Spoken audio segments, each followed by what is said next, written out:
All right, good afternoon, everybody. So I'm really excited here to talk about cutting through the noise of XDR, our service providers, and answer. So I'll introduce myself, Rakesh Shaw, AT&T Cybersecurity. AT&T in the AT&T in the house. All right. Let's see. So focus on product strategy across the AT&T managed security operations portfolio. And what we're here to talk about as AT&T Cybersecurity is XDR. So I remember last year, came here to RSA, and XDR was a hot topic. We saw it everywhere. In fact, I was staying at the Marriott Marquis, I think right down the street, if you guys are familiar. Was thinking that we were going to talk about XDR and it was going to be something hot and exciting. Walked right outside my hotel room. The SentinelOne bus came by, and there was a giant like XDR right there.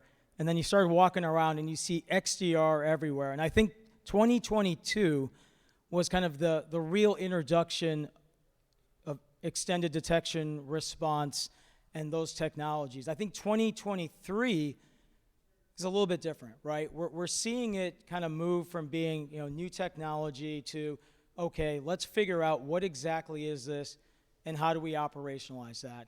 And that's why we here want to talk about some of the challenges with XDR, with some of the confusion, some of the hype, as well as what we're seeing as some ways to just simplify it and make it way more easier to deploy and get the advantages of XDR. And so that's what we're going to talk about today. So, who knows if like Confucius actually said that, but there's this concept of, life is simple, but we insist on making it complicated, right? And, I'll give you a great example of this because it just hit me 2 days ago. I'm, here traveling like many of you, San Francisco, I've got my family back home in Austin, Texas, and, we have a remote control for our TV. It's actually for our receiver, which honestly has 60 buttons. And you can't figure out which button to use. And I got, anyone here know what I'm talking about? Yeah. And so, my wife was doing, she was cooking dinner, doing something, and my kids, they're not that young, they're, in early teens, could not figure out how to use the TV. Like, they just couldn't, so they decided to call me and go, can you help me? We did FaceTime. I got to show them, okay, you got to push this button to turn this device on, this button to turn, this. And I know there's new things coming out. I haven't adopted the whole Alexa thing, turn on the TV, which is kind of freaky, but you can do that. But, just trying to use, like, a simple, trying to do something simple, use a remote control, turn on the TV, we made it way more complicated, right? And I think with XDR, there's some parallels in that, look, things are getting complicated from a cybersecurity perspective. You've got the attack surface becoming more complicated. You've got data, the need to monitor everything from cloud, endpoints, the network. And so you've got this data that you're trying to get a full picture of.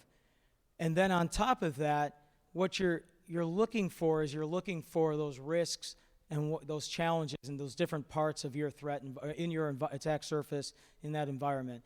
And I think for most of us, we kind of view the endpoint as being key. It's a key vector of attack. It's often that initial access point.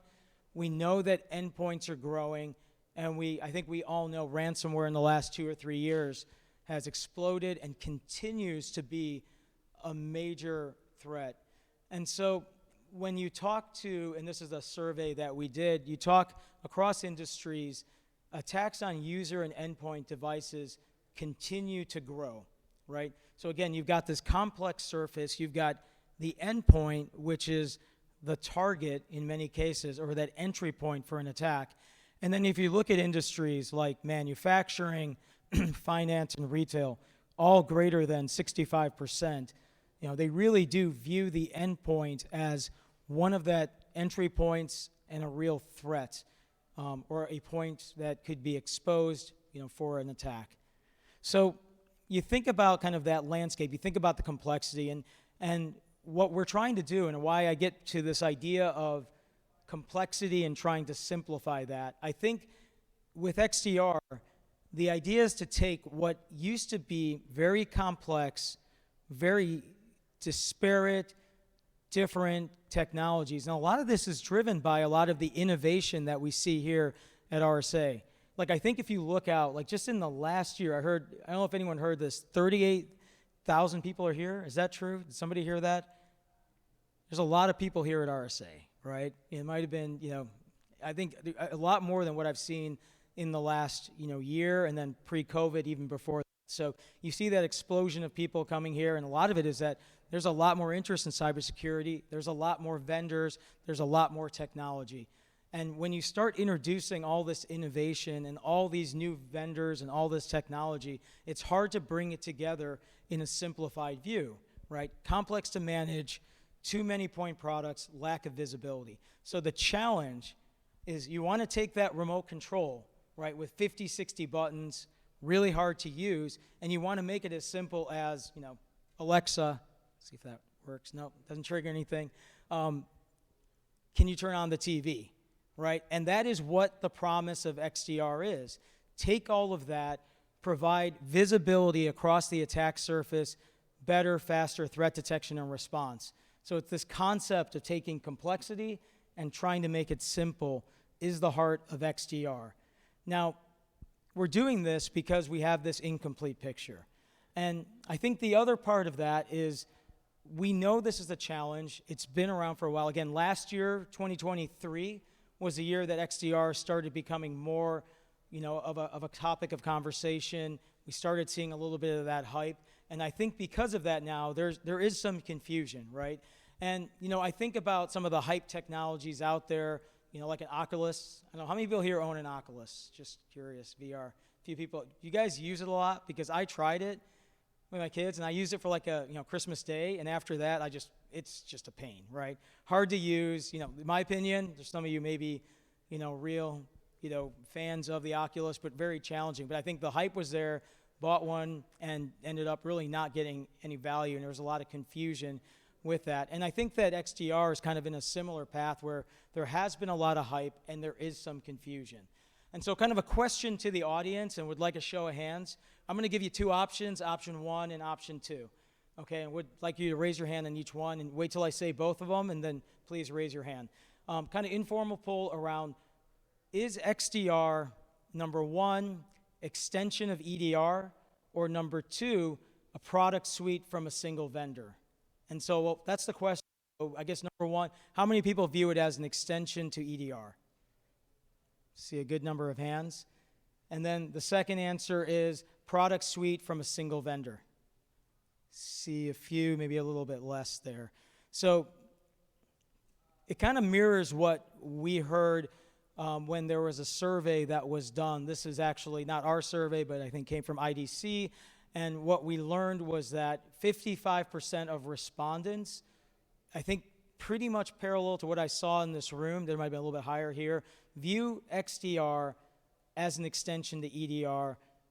The other less than half view it as a product suite from a single vendor or an open integrated architecture. And so there is some confusion in the market. There's confusion in the analyst community. I think depending on which analyst you talk to, you hear different perspectives, right? I think if you talk to Forrester, they're very clear, born out of the EDR market. If you talk to folks like ESG, Gartner, and others, and they're really testing the market. They're talking to folks. They are saying, hey, it's a little bit more nuanced, and maybe it's more of what's on the right here when you talk about being kind of a product suite or an open integrated security architecture. But I think the important part here, and what we also saw in that survey, is it doesn't matter, right? With XDR, it gets back to that complexity, trying to make it simple.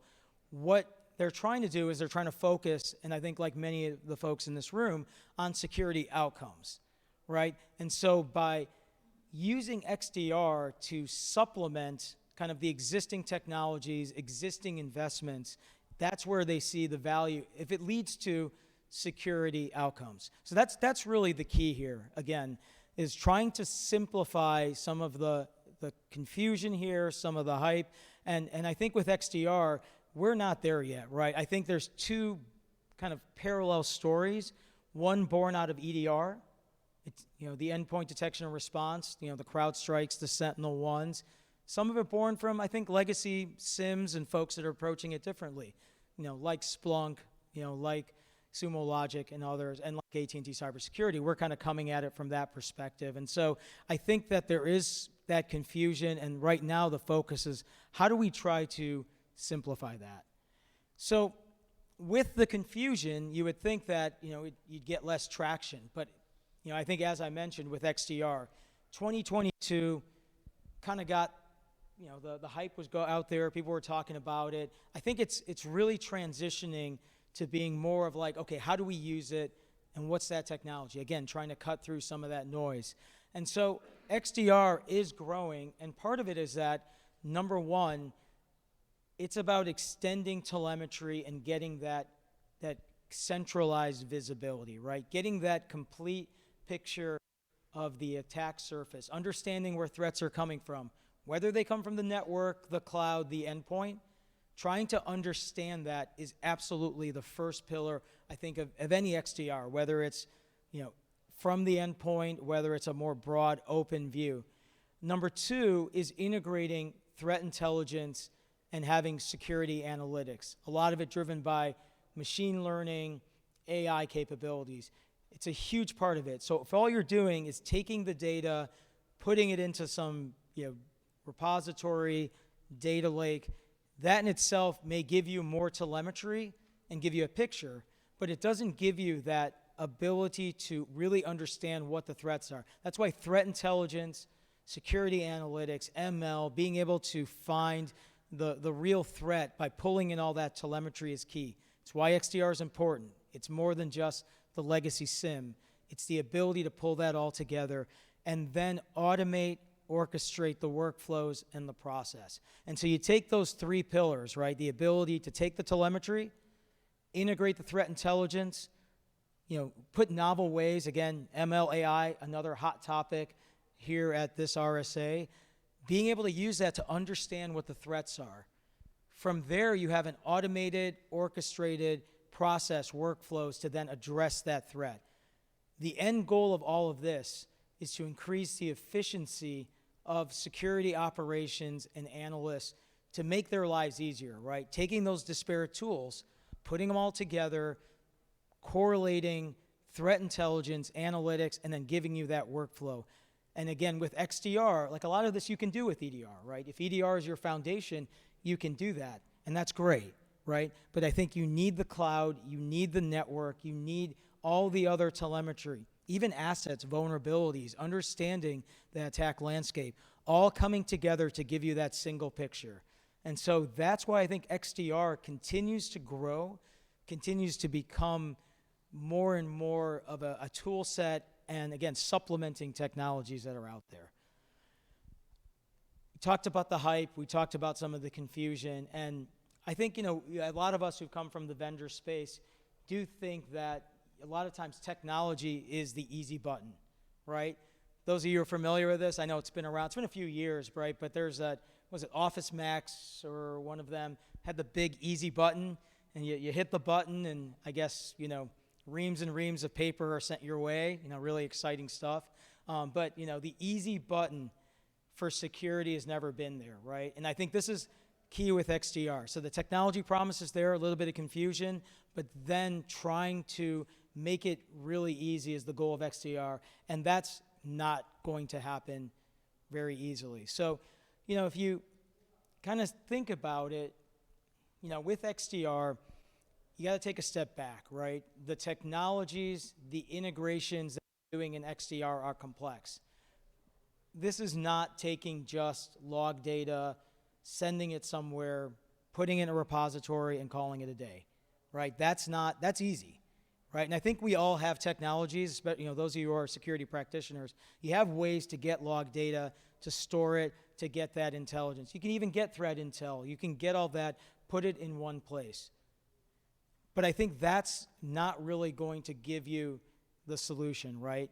And when you start thinking about the XDR technology, which is extending some of that, and so it's not just the basic log data. It's not, just that simple, not simple, getting the threat intelligence, the IOCs, all that data in there and putting it as a single unified view, I think that's a step, right? And so I think a lot of us, coming from the security vendor side, think that technology is always going to be the answer. And I think that's where, if you think about it, there's the other two kind of parts of the triangle, right? So we talk about in security, I think it's the CIA triad, right, is one of the big triads. The other triad I love is people, process, and technology, right? I think all of you guys are familiar with that on security side. On the vendor side, we focus a lot, sometimes exclusively, on the product side, on the technology, right? And that's great, right? There's lots of innovations that are coming there. I'd say most of the vendors who are out here at RSA, and I think we're guilty of it too, we kind of focus on all the cool tech, right? AI, ML, hey, there's some interesting things around zero trust that are happening.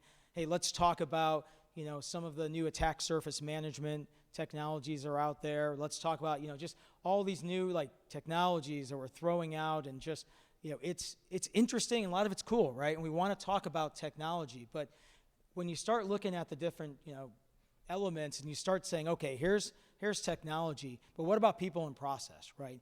Just as critical, and sometimes, I think for a lot of security practitioners, that's what they focus on, and that's where a lot of the gaps are, right? So the technology is absolutely hard, the integrations are hard, but you need the expertise, you need the experience that often you don't have in-house, right? And a lot of times it's challenging to build the integrations, to manage all the solutions, setting up the rules, fine-tuning alarms, creating playbooks, planning an incident response. And, I think that we at AT&T Cybersecurity, we're very lucky, right? We have a large SOC. We have some of the folks here who run the SOC who are here. And, it's not just putting the technology out there, right? It's working to make sure you have the understanding of, okay, where's the data coming from? What do you want to monitor? Managing those advanced solutions, setting up the rules, fine-tuning them, again, getting all that work done so you can actually deal with an incident. And I think companies struggle with that. And that's where you have to take the technology and you have to layer in the people and you have to layer in the process, right? So that's the idea. So it's not easy. There's never going to be a technology panacea. You always have to look at people and process. And I think that's why, based on some of the anecdotal data that we've gotten, companies are struggling to deploy XDR technologies, even with all their promise of simplicity on their own. So one of the ways that you can simplify this is using a managed security service provider, right? An MSSP. MSSPs can help you deploy, manage, even just understand, does XDR make sense in my environment, right? Technology promise is great, but is there a way I can get some help to do this even better, right? And that's where, if you pull in an expert, someone who really understands this across many, many customers, and you can bring the people and the process together, what they can do for you is they can free up resources. That's key, right? We didn't talk about the security talent gap, but I think we all understand that it's huge and it's growing. I think I've heard even in the US, there's 100,000, some crazy number of maybe or 50,000 or something in terms of the gap, in terms of the roles that are out there and what needs to be filled, right? And so just a significant gap, huge number. And so being able to work with organizations, with MSSPs who can help you there, that's huge. Alleviate some of the cost and complexity by kind of showing you a simpler path, right? Giving you the guidance, help you integrate these solutions in a smarter way.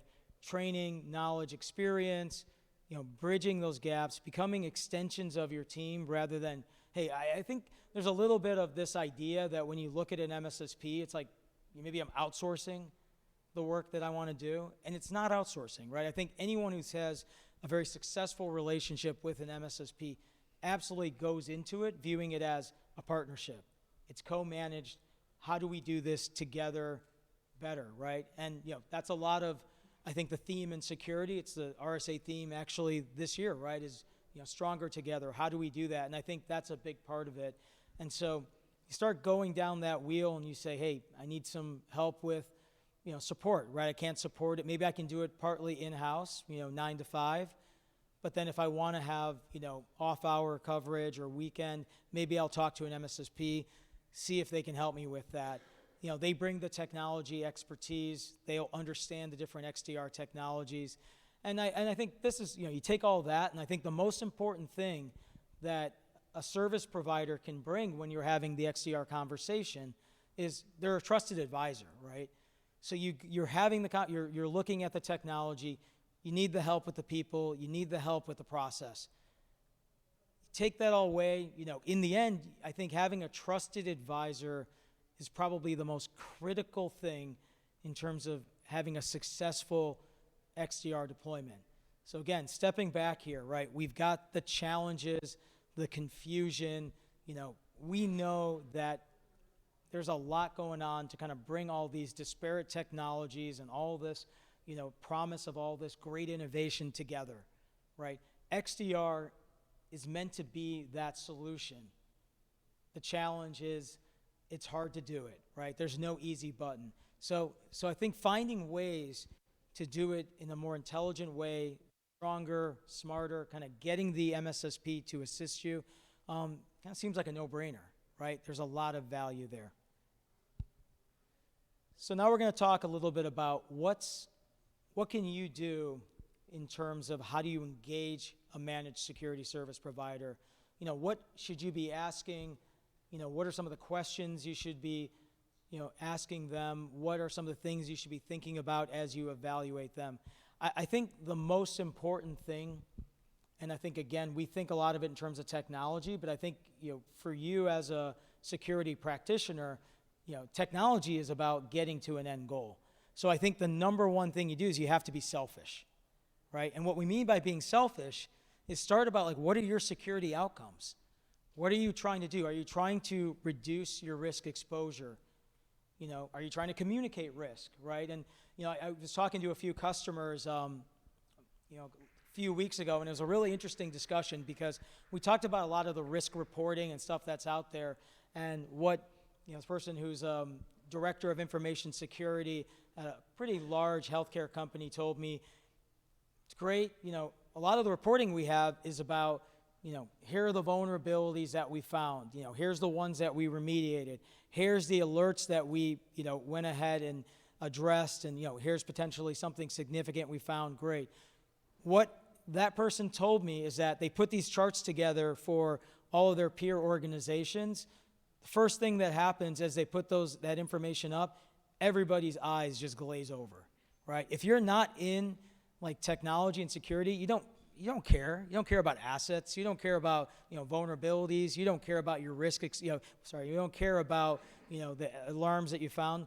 You care about your risk exposure and understanding that. And that's where I think there's some real opportunities to change the conversation. And I think focusing on what are your security outcomes is the number one thing.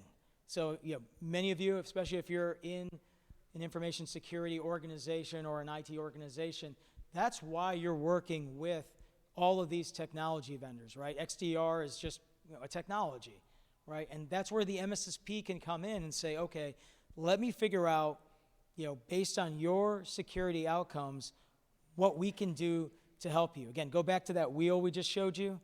It's pretty simple. Understanding what you're trying to solve for, communicating risk, maybe reducing your risk, understanding that. Number one, start with that. Number two, and we're going to talk a little bit about security stack, right? And this is where the confusion around XDR is coming from. With XDR, you've got two ways to approach it. One is native XDR, which is let's look at all the technologies from one vendor that are very well stitched together. This is where XDR was born from, right? Folks like CrowdStrike, folks like Cisco Talos just introduced or making a big splash with their Talos XDR. It's great, right? I think there is some real value in putting together all of that technology in one wrapper from one vendor. And it's a useful suite of technologies. You don't need to purchase, and integrate the technologies from other providers. You might want to move it all into that. But the first time you're going in for a renewal, you're locked into their ecosystem.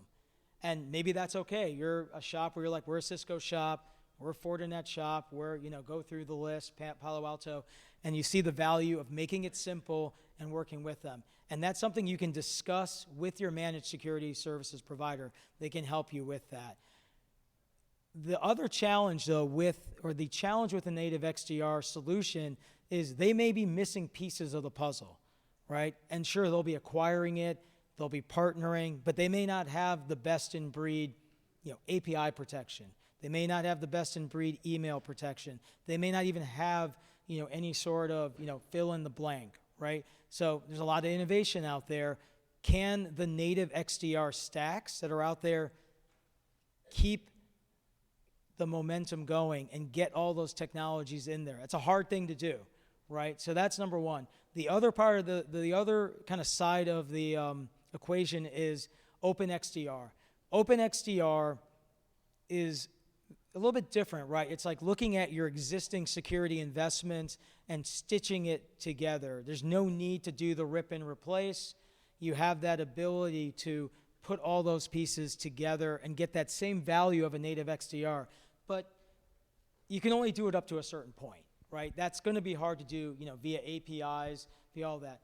The one thing I will say that's just absolutely amazing in 2023 versus 2013 is how much the APIs have opened up in vendor ecosystems, right? So they're using the APIs to build the native XDR, but they're also using the APIs to allow anyone to integrate with them. We have a great partnership with SentinelOne, so we'll call out SentinelOne and the work that we do at AT&T Cybersecurity with them. And their API is just phenomenal. In fact, if you want to rebuild parts of SentinelOne, you probably could because of the depth and the breadth of their API. And that's a new trend in cybersecurity.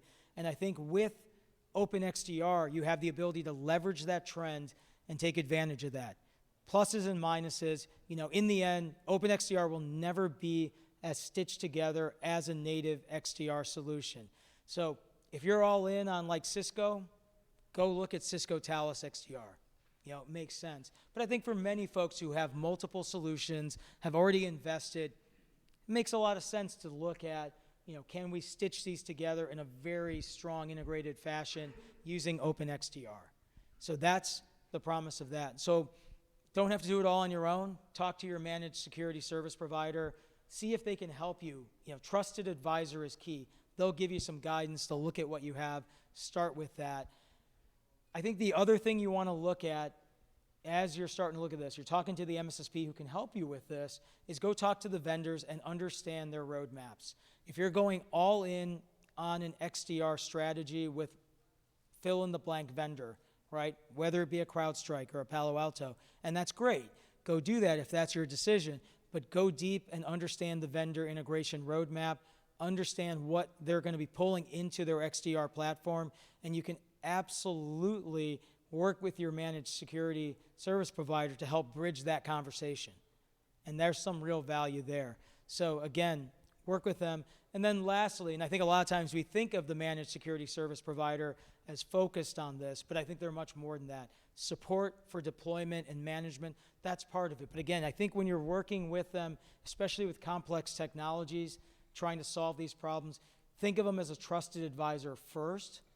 Then, think about management. Think about what it takes to support it. Think about that. That comes second. When you are talking to your managed service provider to help you on your journey with XDR, some of the things that you want to look at, some of the things you want to ask them are, what's their experience with evolving threats, right? Threat landscape is changing dramatically, right? And walked around the RSA floor, right? If you have, it's crazy. There's just so many new technologies out there. There's so much that's changing. It's hard to stay when you've got a day-to-day job and you're trying to keep your organization safe and running. That is a really hard thing to do. So I think understanding that, from a service provider is key to see if they're keeping track of that, if they're on top of it.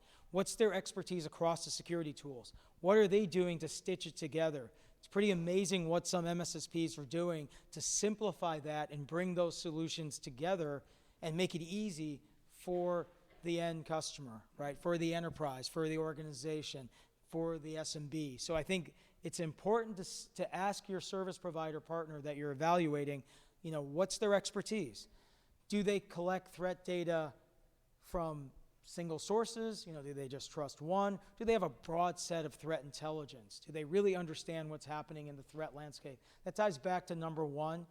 Threat landscape is changing pretty dramatically. They need to have not only the expertise around tools, but understand what the threats are.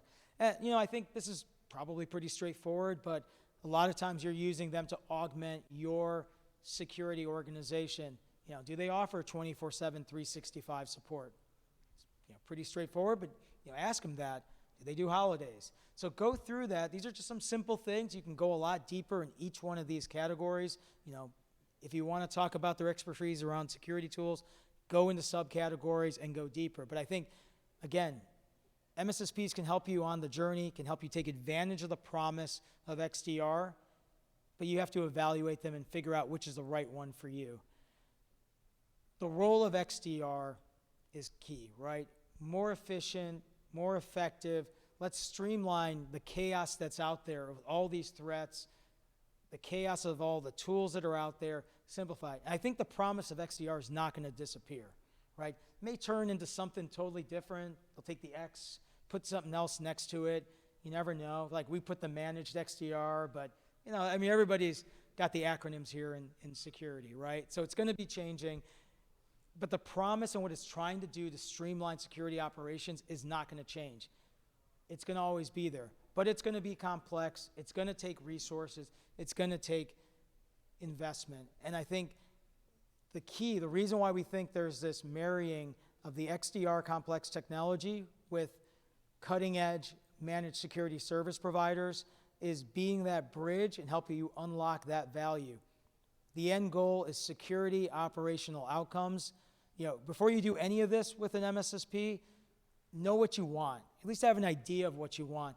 Go to them as a trusted advisor. Start the conversation there. Then you can unlock the promise of XDR and really get value out of the MSSP that you decide to partner with or the MSSPs you decide to partner with. But again, I think being selfish is important here. Make sure you know what you want first before you go ask someone for help. So kind of to wrap things up here, we want to apply what you've learned today. So I think that being selfish is key. Identifying your key stakeholders in your organization, determine what are your security outcomes. That's number one.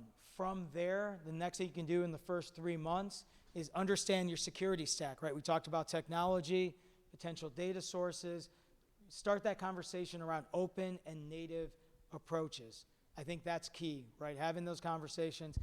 And this is all just very high level. From there, start talking to some of the managed security service providers. You probably already have some you're working with. Go deep into that conversation. Understand that.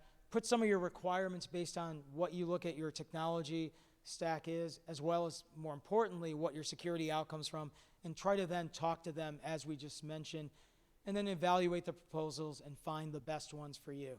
It's pretty simple. We're trying to take a complex technology that has a lot of promise, will solve a lot of our problems, whether it's native, whether it's open, and you're getting the assistance you need to make that successful. And that's the marriage of XDR and MSSPs, and we think there's going to be a lot of value as we unlock that. All right, we have time now for any questions, and please go to the mic and we'll go ahead and answer them.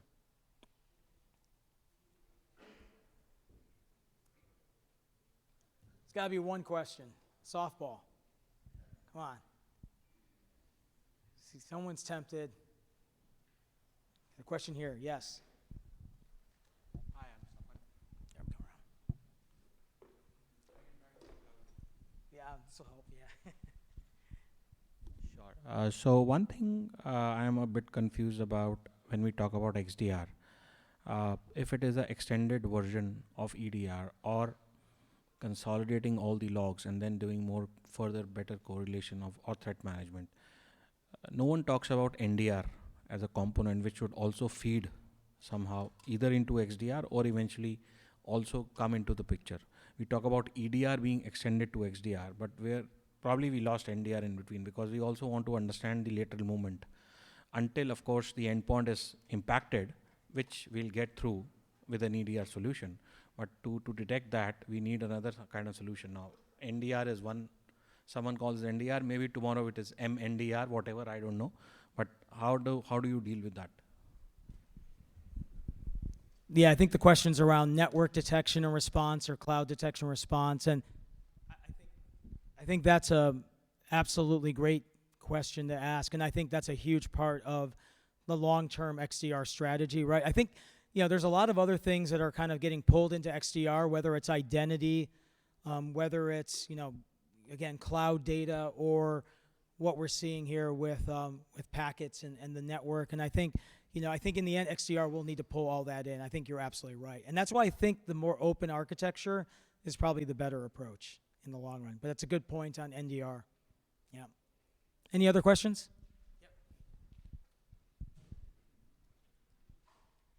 Once you've selected an MSSP, what do you suggest the path forward is in terms of accountability for roles and responsibilities, engagement with the MSSP going forward to evolve your solution? Like, you had a great presentation that leads up to the selection of the MSSP, but then what?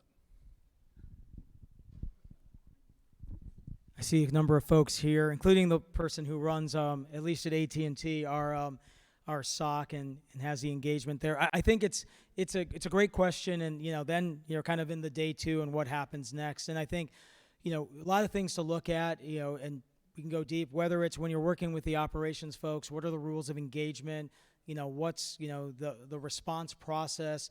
If something, if the proverbial stuff hits the fan, do you have it documented? Do you know what you're exactly going to get from your provider? I think having the touch points, with the folks that are more on the commercial side, right? Understanding not just the operations team, but understanding that, and then understanding the technologies. I think it's key also to get the updates, continue to have the conversations with them. So I think continue touch points. There's different operational models, but take it in different dimensions. But yeah, it's a great question. Any more questions? Hello. Do you think XDR is a good way to solve the issue or challenge that the EDR has, the false positive rate, high false positive rate? Yes, absolutely. I think a lot of the value of and I think with EDR, it's we have to be really careful there, because there is a lot of things that the EDR or next gen antivirus solutions can catch really well. Right, and I think that's something that they can do, and certain types of malware, they can catch it, they can remediate it like that. There's some more complex threats that are out there, more persistent ones that you need the broader set of data, network, cloud. We talked about some of the other ways you pull in the identity data to truly understand and kind of get that detailed view into what that threat is, and to be able to then address it. So I think that is a big part of it. But then, I think on the XDR side, the investment that vendors are making is to make that smart, automated, using ML, so that it's not a manual process, right? This is being done through threat intelligence, through machine learning models, to simplify it and to put all those pieces together. And the end goal is absolutely to reduce the number of false positives, right? Yeah. One more question here. Hi. For a company who have deployed, let's say, some sort of managed solution already, where we integrated SentinelOne EDR, we managed to put together same product based on Microsoft Sentinel, and we kind of currently use BlueVoyant for MSSP. Where does AT&T position themselves as the XDR vendor? Do you have, obviously I need to go check out your booth, but do you have a platform that aggregate all these pieces that may replace some of it or may integrate some of it? So I just want to hear what you guys provide. Yeah, and I swear you don't work for AT&T, so I appreciate the plant there. No, it's a good question.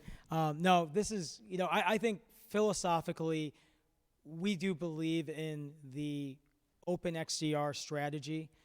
working with, various vendors, whether it's a SentinelOne, whether it's, even someone folks on the network detection side, asset or vulnerability management vendors that are out there. And, we do have a platform that we've built.